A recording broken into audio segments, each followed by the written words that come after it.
Boa tarde a todos do planeta Terra. Boa tarde, família celestial. Eu sou André Luiz Ortiz da Silva. Vou proferir a palestra A Bíblia Sagrada. A Bíblia Sagrada é um livro muito importante. É um livro que tem que ser lido, relido, estudado com muito carinho, né? Eu fiz aqui a seleção de alguns pontos que eu considero importantes, tá certo? Para a gente tratar na palestra de hoje, tá? Então, na Bíblia nós temos o Antigo e o Novo Testamento, tá certo?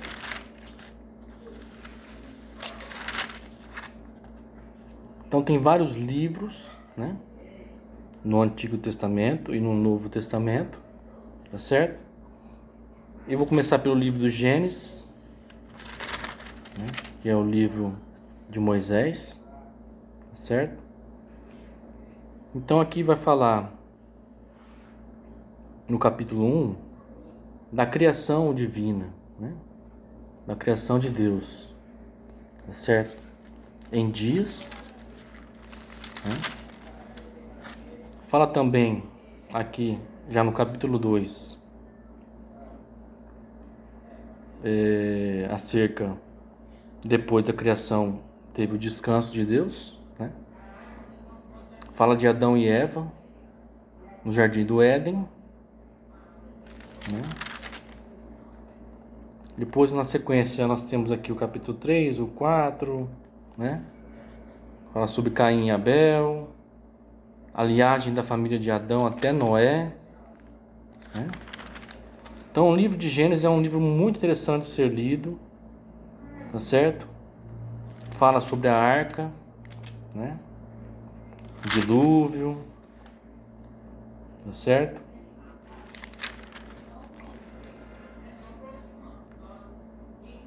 Fala aqui da genealogia dos filhos de Noé, tá certo?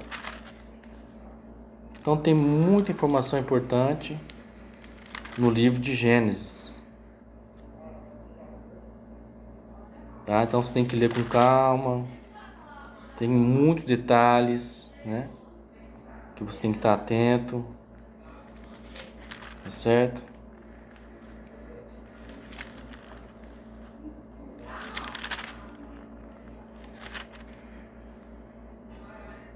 Fala de Abraão, né?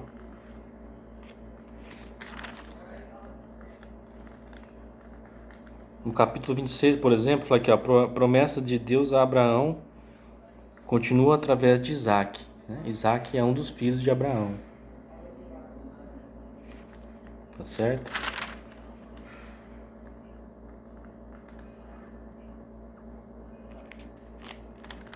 Então é um livro muito importante de Gênesis na Bíblia, tá? Depois aqui eu encontrei um item legal pra gente estar falando hoje, no Êxodo, livro do Êxodo, capítulo 35, versículos de 1 a 3. Então diz assim, ó: Então Moisés convocou toda a congregação dos filhos de Israel e disse-lhes: Estas são as palavras que o Senhor ordenou que cumprisseis. 6 dias se trabalhará, mas o 7º dia vos será santo, sábado de descanso, solene ao Senhor. Todo aquele que nele fizer qualquer trabalho será morto. Não acendeis fogo nenhum das vossas moradas nos dias de sábado. Tá certo?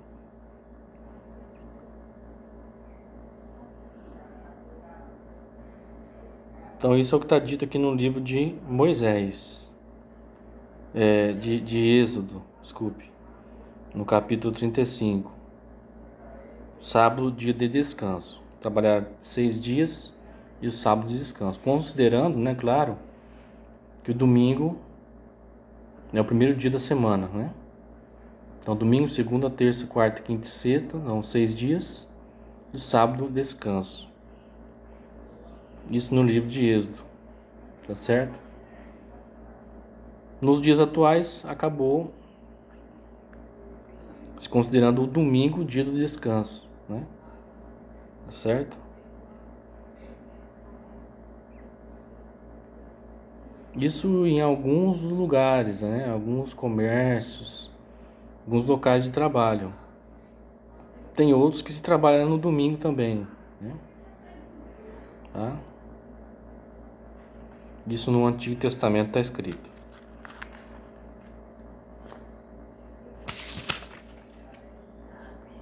Livro de Deuteronômio.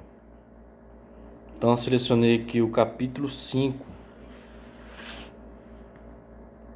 Moisés repete os 10 mandamentos, né? Chamou, pois, Moisés a todo o Israel e disse-lhes: Ouvi, ó Israel, os estatutos e preceitos que hoje vos falo aos ouvidos, para que aprendais e cuideis em cumprir, né?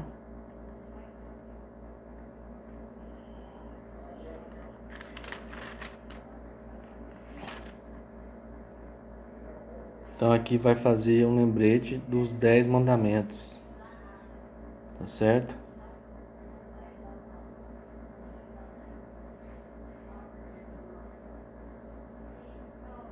Retorna aqui também a ideia de trabalhar 6 dias, né?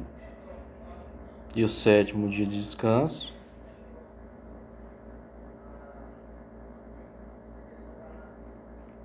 Então aqui vai falar, olha lá, ó. Lembra-te de que foste servo na terra do Egito, e que o Senhor teu Deus te tirou dali com a mão forte e o braço estendido, pelo que o Senhor teu Deus te ordenou guardar o dia de sábado. Honrar a teu pai e tua mãe, como o Senhor teu Deus ordenou, para que prolongueis teus dias, para que vá na terra do Senhor teu Deus te dá. Não matarás, não adulterarás, não furtarás, não dirás falso testemunho contra o teu próximo, não cobiçará a mulher do teu próximo, não desejará a casa do seu próximo, né? Tem mais coisas também que aqui é colocado, né? No livro de Deuteronômio 5, tá certo?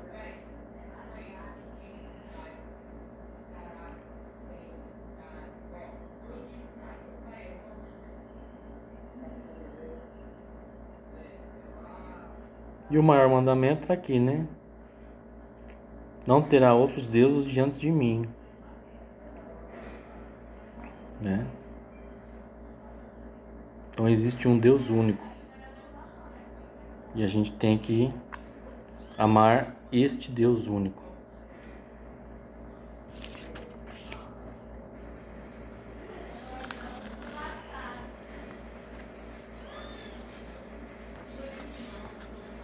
Pessoal, nessa palestra eu não vou falar de todos os livros, tá certo? São muitos livros, né? Em meia hora não dá pra gente falar sobre tudo isso, tá? Então eu fiz aqui uma seleção de alguns.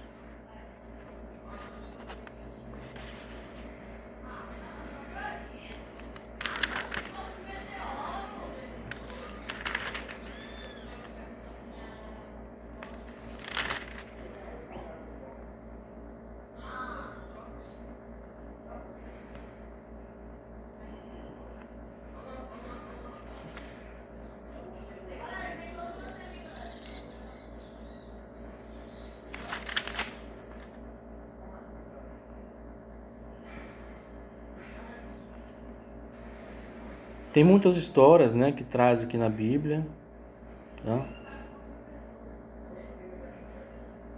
Por exemplo, aqui em Reis, 2 Reis, né? Capítulo 7, Eliseu promete um fim para a fome.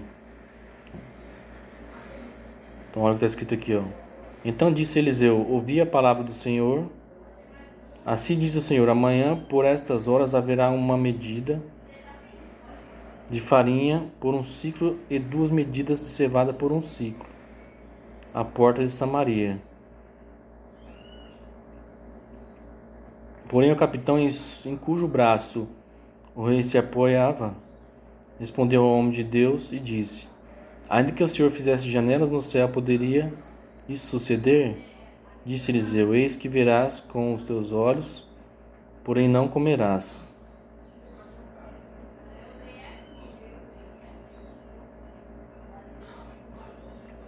E aí vai continuar aqui, né? Essa história aqui da promessa de um fim para a fome, né?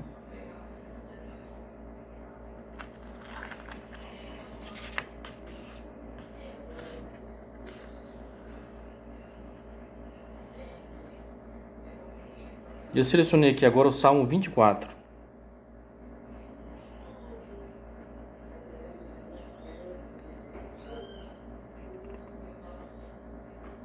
Dos versículos 1 ao 10.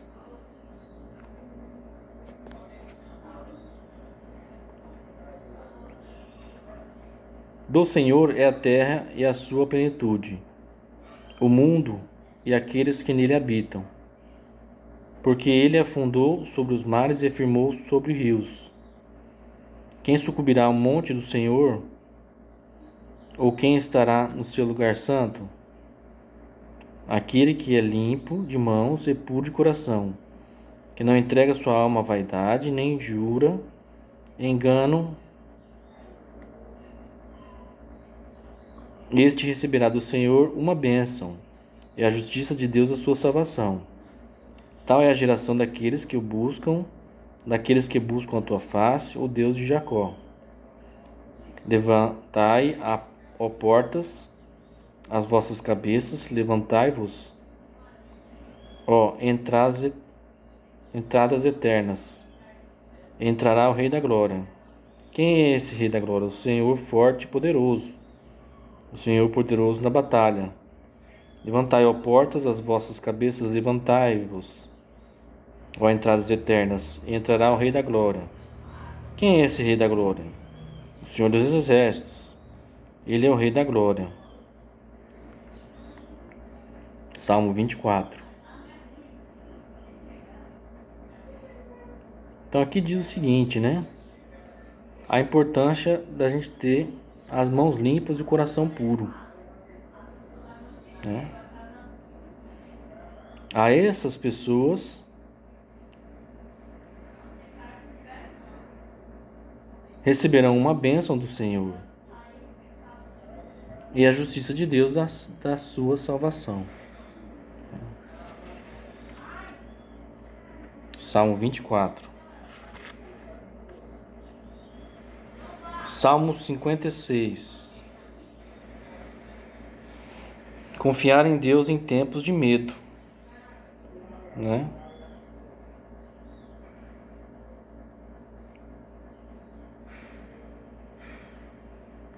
Do 10, 11, vamos ver aqui. Em Deus, cuja palavra eu louvo, no Senhor, cuja palavra eu louvo. Em Deus ponho a minha confiança e não terei medo, que pode fazer o homem. Sobre mim estão os votos que fiz, ó Deus. Eu te oferecerei ações de graça, né? Então aqui diz que a gente tem que sempre ter confiança em Deus, nos seus desígnios, né? E não tenhamos medo, porque Ele sempre está conosco. Tá certo? Então a gente confiar em Deus, mesmo em tempos de medo, como esse tempo agora que a gente vive nessa pandemia, né? Então confiemos em Deus. Salmo 91, versículos de 1 ao 7. Aquele que habita no esconderijo do Altíssimo, à sombra do Todo-Poderoso, descansará. Direi do Senhor: Este é meu refúgio e a minha fortaleza, ó meu Deus, em que confio. porque ele te livrará do laço do passarinheiro e da peste perniciosa. Ele te cobre com suas penas, e debaixo de suas asas encontrará refúgio. A sua verdade é o escudo e broquel. Não temais os temores da noite, nem a seta que voe de dia, nem peste ainda na escuridão, nem mortandade que assole ao meio-dia. 1.000 poderão cair ao teu lado, 10.000 à tua direita, mas tu não serás atingido. Então fala um pouco também aqui, novamente, sobre essa importância da gente depositar nossa confiança em Deus, que é o nosso refúgio, né? Tá certo? E aquele que deposita sua confiança em Deus estará em paz, né? Tá certo? Não terá medo.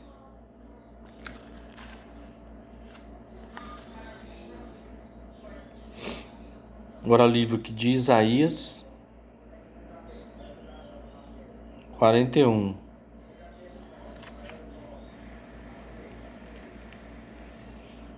Não temas, porque eu estou contigo. Não te assombres, porque eu tenho Deus. Eu sou teu Deus. E te fortaleço, e te ajudo, e te sustento com a destra da minha justiça. Né? Então Deus sabe nossas necessidades e sabe como nos fortalecer. Né? Ele sempre está conosco e nos sustenta diariamente. Versículo 13. Porque eu, o Senhor teu Deus, te digo, seguro sua mão direita e te digo, não temais, eu te ajudarei. Então Deus nunca nos abandona. Mesmo que a gente às vezes não perceba, às vezes uma situação, uma pessoa que vem ao nosso encontro, né? É a forma de Deus agir para nos auxiliar. Tá certo?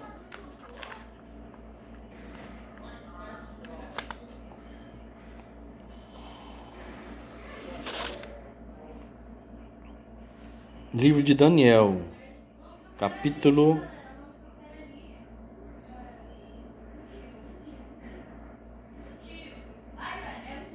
2, versículo 29 e 30. Vamos lá.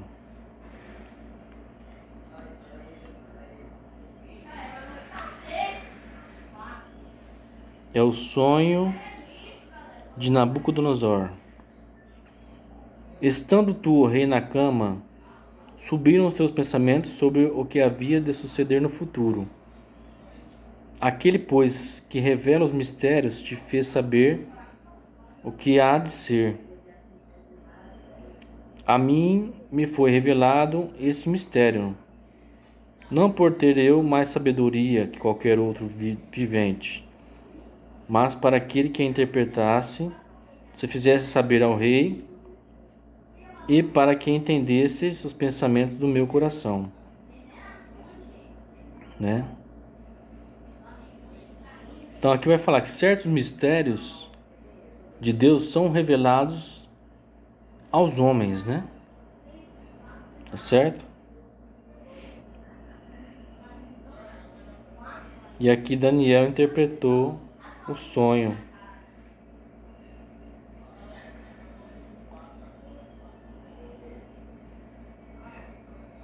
de Nabucodonosor,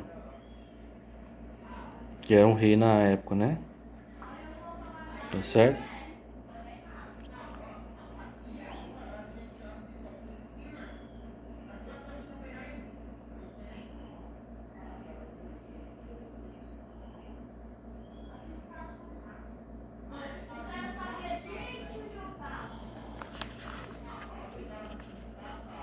Vamos ver aqui agora Mateus, capítulo 11, versículo de 1 ao 6. Notei aqui alguma coisa. Jesus testifica a validade do ministério de João Batista. Tendo acabado Jesus de dar instruções aos 12 discípulos, partiu dali a ensinar e pregar nas cidades da região. Ora, quando João no cárcere ouviu falar das obras de Cristo, mandou pelos seus discípulos perguntar-lhe: És tu aquele que havia de vir, ou havemos de esperar outro? Respondeu-lhe Jesus: Ide contar a João as coisas que ouvis e vedes. Os cegos veem e os coxos andam, os leprosos são purificados e os surdos ouvem, os mortos são ressuscitados e aos pobres é anunciado o Evangelho. E bem-aventurado é aquele que não se escandalizar de mim.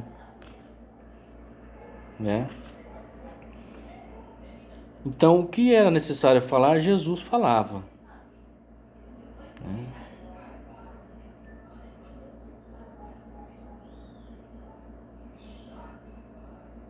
Ele não tinha medo de dizer certas coisas que eram necessárias serem ditas.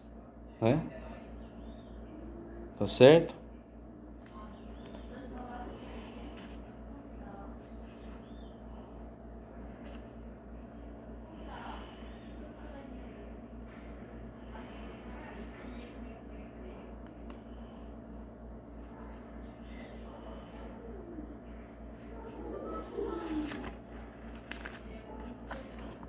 Mateus 44, 46.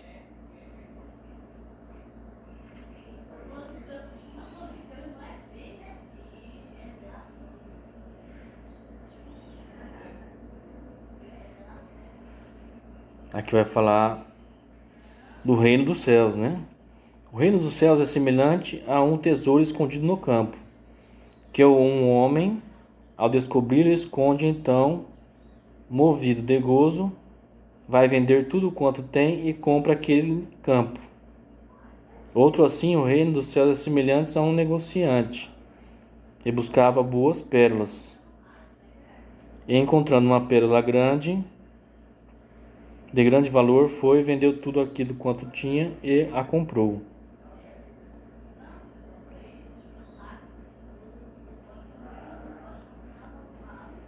Né? Então aqui é a questão dessa parábola, né? Vem dizer que o valor do reino dos céus, né? Tá certo? Que é um tesouro, né? O reino dos céus, tá? Então, quando você encontra este reino dos céus,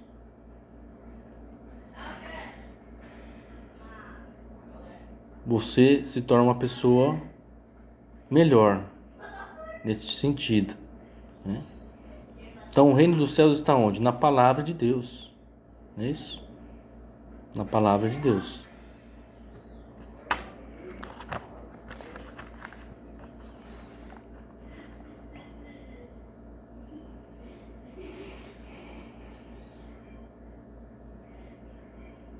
Coríntios 3, de 1 a 11.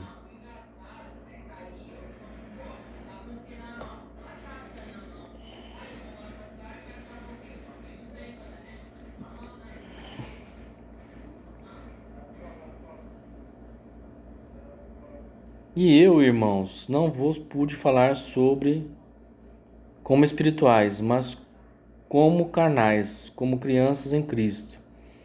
Levei-vos, dei por alimento, e não comida sólida, porque não a podieis suportar, nem ainda agora podeis. Porquanto ainda sois carnais, pois havendo entre vós a inveja e contentas, não sois porventura carnais, e não estáis andando segundo os homens. Porque dizendo um, eu sou de Paulo, e outro, eu sou de Apolo, não sois apenas homens?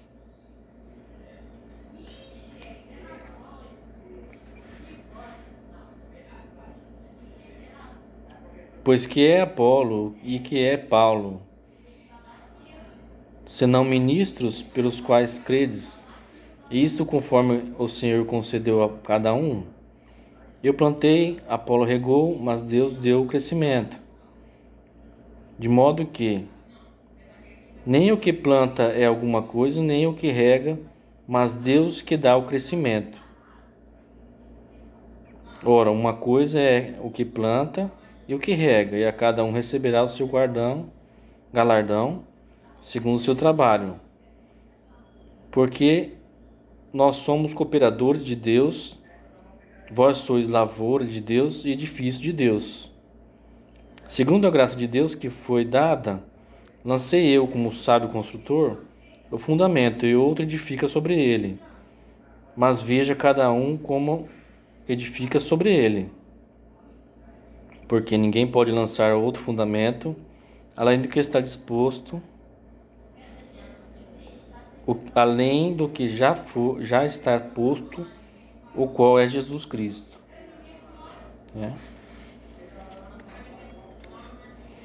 Então, quem dá o crescimento é Deus.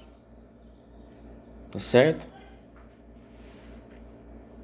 A gente pode plantar, a gente pode regar, né? Mas quem dá o crescimento é Deus. Tá certo? E a gente tem que fazer o quê? Nos esforçarmos, né? Para que Deus possa dar esse crescimento. Isso não acontece assim também de uma hora para outra, né? Depende de tempo. Então aqui agora Efésios de 1 a 4. Paulo, apóstolo de Cristo, pela vontade de Deus, aos santos que estão em Efésio e fiéis em Cristo Jesus, graça a vós e a paz da parte de Deus, nosso Pai, e do Senhor Jesus Cristo. Bendito seja Deus e o Pai de nosso Senhor Jesus Cristo, o qual nos abençoou com todas as bênçãos espirituais nas regiões celestes em Cristo, como também nos elegeu nele antes da fundação do mundo, para sermos santos e irrepreensíveis diante dele em amor. Né? Então aqui vai falar que Jesus Cristo é o Filho de Deus, assim como nós, né? Tá certo? Nós somos filhos de Deus, tá certo?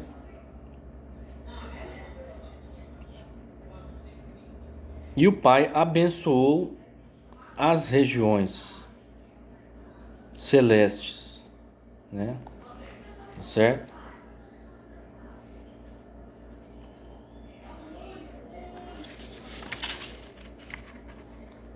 Abençoou o céu, a terra, né?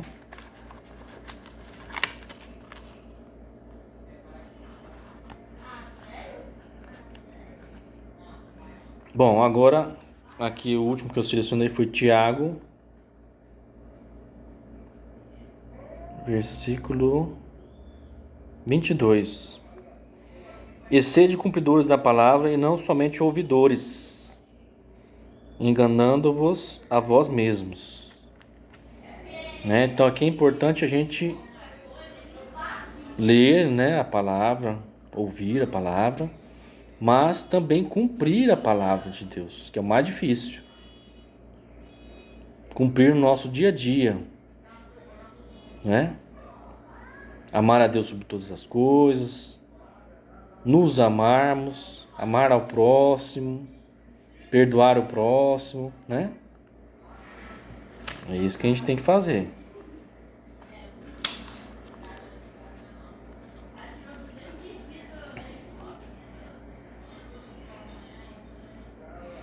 Olha aqui, 27, versículo 27. A religião pura e imaculada diante de nosso Deus e Pai é esta: visitar os órfãos e as viúvas nas suas aflições e guardar-se isento de corrupção do mundo. Né? Então, o que a gente pode fazer? Na prática, a gente pode fazer o quê? A caridade. É exatamente isso que está dizendo aqui. Caridade com os órfãos, com as viúvas, com os idosos, né? Com aqueles que necessitam, que estão em aflições. E nos guardemos isentos de corrupção do mundo.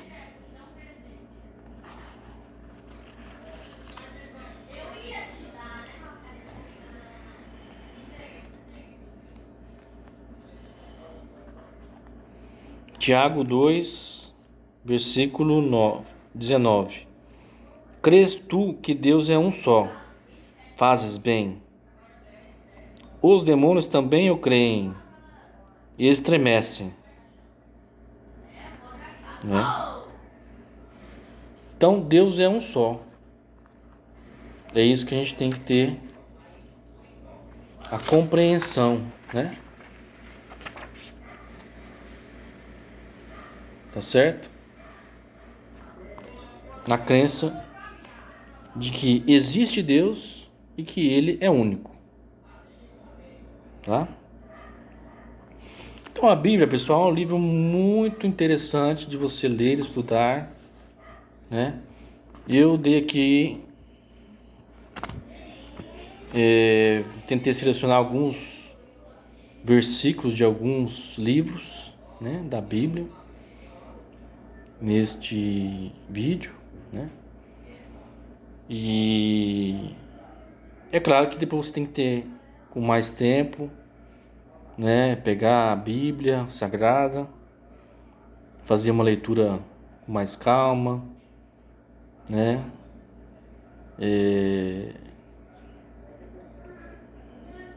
Fazer um grupo, montar um grupo de estudos também para fazer as leituras, tá?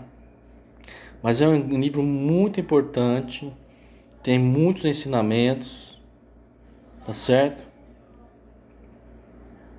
Então é isso, pessoal, que eu queria passar para vocês neste vídeo de hoje. Uma boa tarde a todos. Obrigado pela palavra. Que assim seja.